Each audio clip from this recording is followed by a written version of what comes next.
आपको भी अक्सर बॉडी पेन रहते हैं, बाल पतले पड़ रहे हैं, बाल झड़ रहे हैं, दांतों की प्रॉब्लम है, दांत टूट रहे हैं या आपके नेल्स टूट रहे हैं या कोई स्किन की प्रॉब्लम है जैसे डर्मेटाइटिस, एक्जिमा, तो ये कैल्शियम की कमी की निशानी हो सकती है।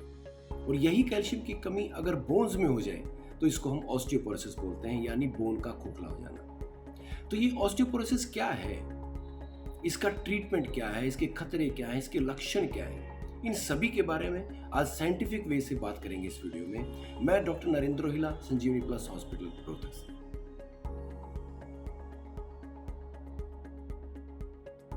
ऑस्टियोपोरोसिस क्या है, इसको समझने के लिए सबसे पहले हमें बोन का स्ट्रक्चर समझना होगा। बोन बाहर से काफी थिक होती है और अंदर से स्पॉन्जी होती है। जैसे इसको हम कई सारे एग्जांपल से समझ सकते हैं। आपने मधुमक्खी का छाता देखा होगा। मधुमक्खी के छाते में काफी सारी कैविटीज होती हैं और वो इंटरकनेक्टेड होती है वॉल्स से। अब अगर हम कुछ वॉल्स को निकाल दें तो ये कैविटीज काफी बड़ी बड़ी नजर आएंगी, यानी मधुमक्खी का छाता काफी खोखला सा नजर आएगा। ऐसे ही दूसरे एग्जाम्पल में अगर हम देखें, हम लकड़ी को जब देखते हैं तो लकड़ी काफी थिक होती है, लेकिन अगर इसमें दीमक लग जाए तो दीमक इसको अंदर से खोखला कर देती है। ऐसे ही तीसरा एग्जाम्पल अगर आप गांव देहात में देखेंगे तो गेहूं या चना जो होता है वो बाहर से उसका शेप वैसे ही रहता है, लेकिन अगर उसमें घुन लग जाए तो अंदर से खोखला हो जाता है। ऐसे ही अगर हड्डियों में बोन मास और मिनरल्स की कमी हो जाए तो ये बोन्स अंदर से खोखली हो जाती है, जिसको हम ऑस्टियोपोरोसिस बोलते हैं।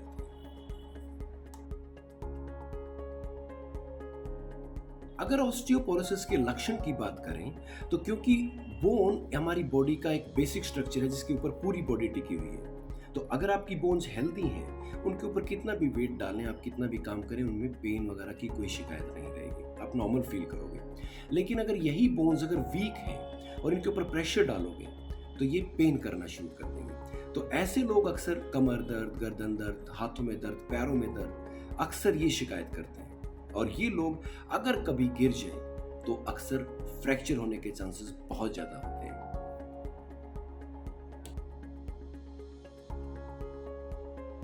ऑस्टियोपोरोसिस का खतरा किन लोगों में ज्यादा है, अगर इस बारे में बात करें तो अक्सर ये देखा गया है कि ये एक ओल्ड एज का डिजीज है। लेकिन इसके पीछे कारण क्या है? इसके पीछे 2-3 कारण हैं। एक, हमारी डाइट जैसे जैसे एज बढ़ती है कम होती चली जाती है। दूसरा, अगर फीमेल्स में देखा जाए तो इसमें हार्मोनल इम्बैलेंस एक कारण है।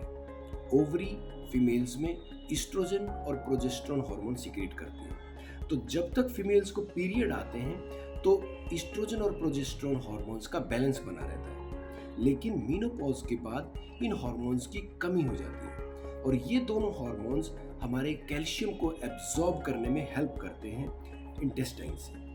तो जब इनकी कमी हो जाती है 50 के बाद तो फीमेल्स में ऑस्टियोपोरोसिस होने के चांसेस बढ़ जाते हैं। मेल्स की बात करें तो मोर देन 60 की एज में मेनली डाइट के कारण और मेनली एक्सरसाइज की कमी के कारण उनमें भी ऑस्टियोपोरोसिस होने के चांसेस बढ़ जाते हैं।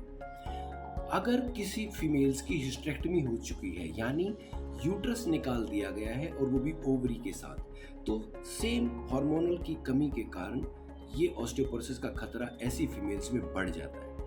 किसी को अगर थायराइड डिजीज है जो कि फीमेल्स में ज्यादा कॉमन रहता है, तो पैराथायराइड हार्मोन भी कैल्शियम का बैलेंस बॉडी में बनाने में काम करता है, जिसके कारण हमारे को ऑस्टियोपोरोसिस होने के चांसेस ज्यादा हैं अगर आपको थायराइड का डिजीज है तो। ऐसे ही अगर कोई ओबीज पेशेंट है या ओबीज इंसान है, यानी जो मोटा इंसान है, क्योंकि मसल और बोन्स डायरेक्टली प्रोपोर्शनल है एक दूसरे की। जितनी आपकी स्ट्रॉन्ग मसल्स होंगी उतनी स्ट्रॉन्ग आपकी बोन्स होंगी। तो ओबीज पेशेंट यानी ओबीज इंसान, मोटा इंसान, जो अक्सर जिसकी मसल्स वीक रहती है तो उसकी बोन्स भी वीक होंगी। ऐसे ही डायबिटीज में भी इसका खतरा ज्यादा होता है।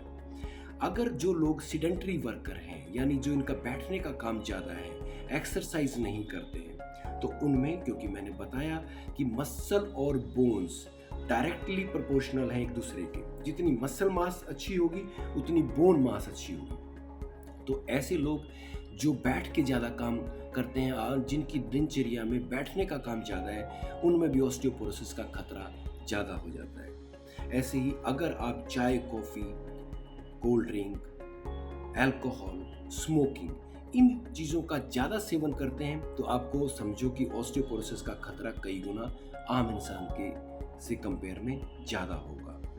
अगर किसी को liver disease, kidney disease, intestine disease है यानी डाइजेशन की प्रॉब्लम है, तो ऐसे लोगों में कैल्शियम एब्जॉर्ब जल्दी से नहीं होता है। उन लोगों में भी अक्सर ऑस्टियोपोरोसिस का खतरा बढ़ जाता है। और फाइनली, अगर आप कोई मेडिसिन ले रहे हैं, जो एंटासिड एक ऐसी मेडिसिन है जो बहुत कॉमन है आज के टाइम पे, क्योंकि आज के टाइम में लाइफस्टाइल को देखते हुए बहुत सारे लोगों को एसिडिटी की प्रॉब्लम है और बहुत सारे लोग एंटासिड खाते हैं। तो एंटासिड एक ऐसी ड्रग है जो आपको कैल्शियम एब्जॉर्प्शन में प्रॉब्लम करती है। तो अगर आप किसी मेडिसिन पे हैं जैसे antacid, anti epileptic drugs, lithium, anti depressant drug या मेन स्टेरॉइड्स पे हैं, ये सारी मेडिसिन भी आपको ऑस्टियोपोरोसिस का खतरा कई गुना ज्यादा बढ़ा देती है।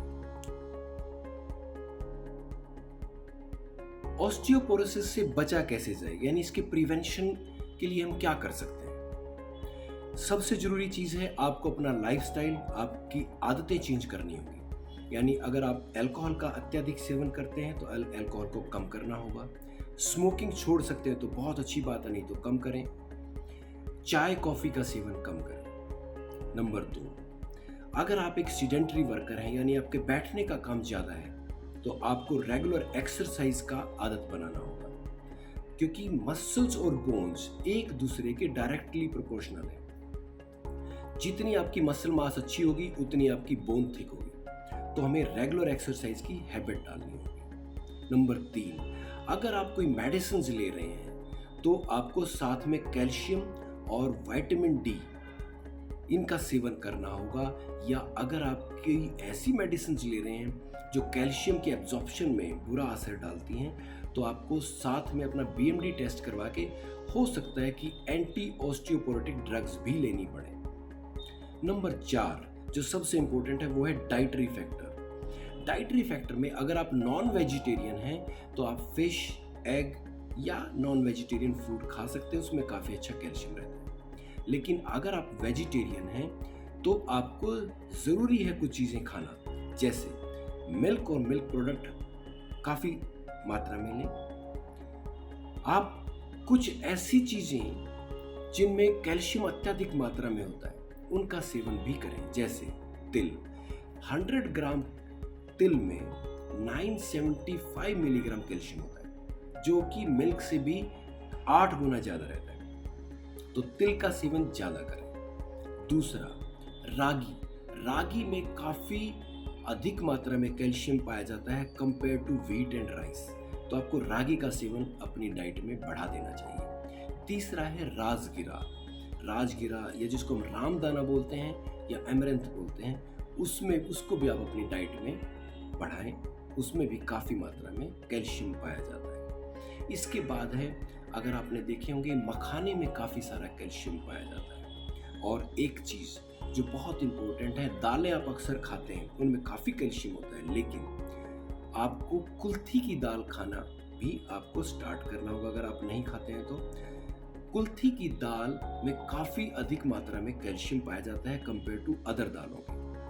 और साथ में इम्पोर्टेंट बात यह है कि अक्सर आपने सुना होगा कि अगर हम ज़्यादा कैल्शियम खाएंगे तो पित्त की थैली की या किडनी की पथरी हो जाएगी। लेकिन कुल्थी का सेवन, कुल्थी दाल का सेवन आयुर्वेद में किसी भी तरह की पथरी को ठीक करने के लिए बताया गया है। यानी जिन लोगों को पथरी हो जाती है उनको कुल्थी दाल खिलाई जाती है पथरी को ठीक करने के लिए। तो इसका बेनिफिट उल्टी डायरेक्शन में भी है, यानी आपको कैल्शियम भी देगी और कैल्शियम की पथरी होने का खतरा जिन लोगों को लगता है उनसे भी बचाएगी। तो ये सारी चीज़ें आप अपनी डाइट में बढ़ाएं। और एक बहुत इंपॉर्टेंट बात कि कैल्शियम को एब्जॉर्ब करने के लिए फैट की जरूरत होती है। तो कभी भी कैल्शियम का सेवन आप पानी के साथ ना करें, उसको फैट की जरूरत होती है। तो या तो आप दूध के साथ लें या कुछ भी चीज़ ऐसा है कि साथ में दही खाएं किसी डाइट के साथ। दही में फैट होती है जिसके कारण इसको एब्जॉर्प्शन में हेल्प मिलती है। और अगर आप एग खाते हैं तो उसका जो येलो पार्ट है जिसको हम गुड कोलेस्ट्रॉल मानते हैं, उसको जरूर लें। वो आपको विटामिन डी और कैल्शियम के एब्जॉर्प्शन में हेल्प करेगा। अगर आप एग नहीं खाते हैं तो देसी घी का सेवन करें, उसमें भी आपको गुड कोलेस्ट्रॉल मिलेगा जो आपको कैल्शियम और विटामिन डी के एब्जॉर्प्शन में हेल्प करेगा। ऑस्टियोपोरोसिस के ट्रीटमेंट की अगर बात करें तो ऑस्टियोपोरोसिस के ट्रीटमेंट में 4 मेन ड्रग्स हैं। एक कैल्शिटोनिन स्प्रे, जिसको हम नेजल स्प्रे की फॉर्म में यूज करते हैं, यानी कि नाक में उसका स्प्रे डालते हैं। 2 बिसफॉस्फोनेट का इंजेक्शन, जो साल में एक बार आईवी इन्फ्यूजन से दिया जाता है, यानी हॉस्पिटल में ये इंजेक्शन इन्फ्यूज किया जाता है आधे पौने घंटे के टाइम में। इस बिसफॉस्फोनेट की कुछ टैबलेट्स भी आती हैं, लेकिन वो इतनी ज़्यादा इफेक्टिव नहीं है। तीसरा है डेनिसुमैब का इंजेक्शन, जिसको सबक्यूटेनियस 6 महीने में एक बार दिया जाता है। चौथा है टेरीपेराटाइड का इंजेक्शन।